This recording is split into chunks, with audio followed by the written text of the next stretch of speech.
Haiti's legacy of debt began shortly after gaining independence from France in 1804.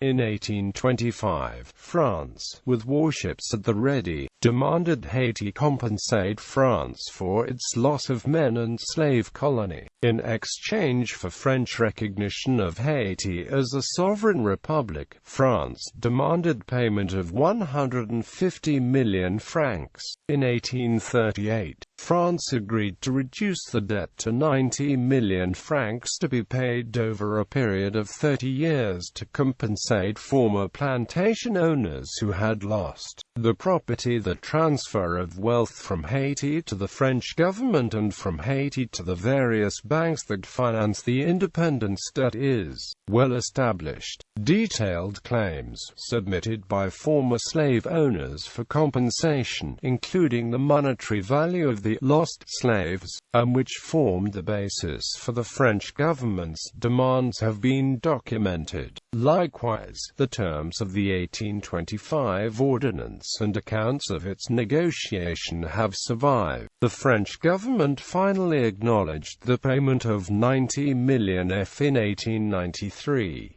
The story of the first payment, 24 million gold francs, being transported across Paris for the vaults of Tourneau Gandolf ACIE to the coffers of the French treasury, was recorded in detail. Historians have traced loan documents from the time of the 1825 ordinance, through the various refinancing efforts, to the final remittance to National City Bank in 1947.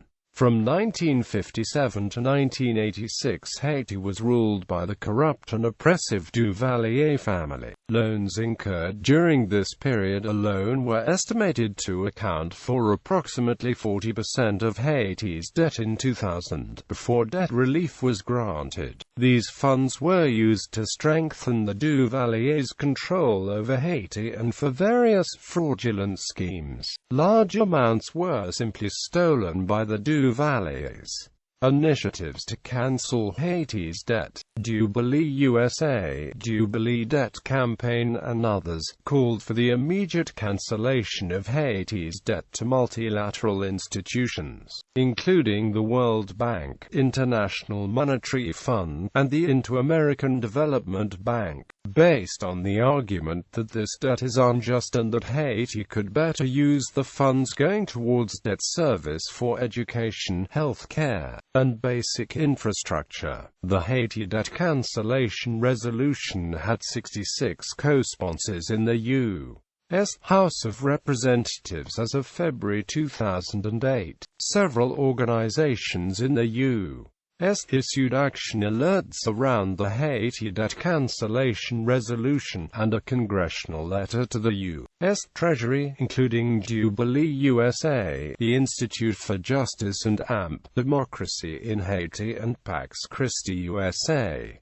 Debt cancellation. Haiti had a total external debt of $1.8 billion at its peak. In April, Haiti was added to the World Bank and IMF's highly indebted poor country initiative following the election of new President René Préval. In September 2009, following a program of economic and social reforms, Haiti met the requirements for completion of the HIPC program, qualifying it for cancellation of its external debt obligations. This cut the face value of the debt by $757 million and future debt service by $1.2 billion.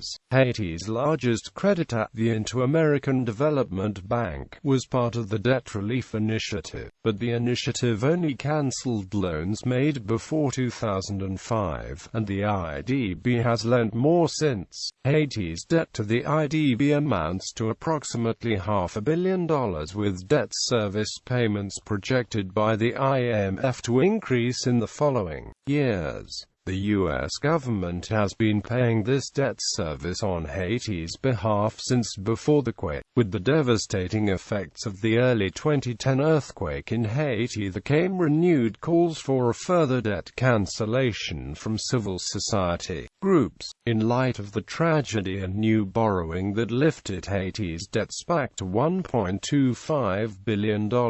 Groups such as the Jubilee Debt Campaign called for this debt to be dropped. Furthermore, during the aftermath, emergency money was offered to the Haitian government from the IMF in the form of loans. Civil society groups protested the offer of loans and not grants for such an already heavily indebted country trying to cope with such destruction. Some have argued, however, that because Haiti's annual debt service payments are so low, cancelling the debt would do little to help the country recover from the earthquake, and should not be a priority for activism. Agence France Presse reported on the 26th of January 2010 that President Hugo Chavez of Venezuela said that Petrocaribe, Venezuela's cut-rate regional energy alliance, will forgive Haiti's debt. Haiti's debt with Venezuela is $295 million, about one-quarter of its foreign debt of $1.25 billion,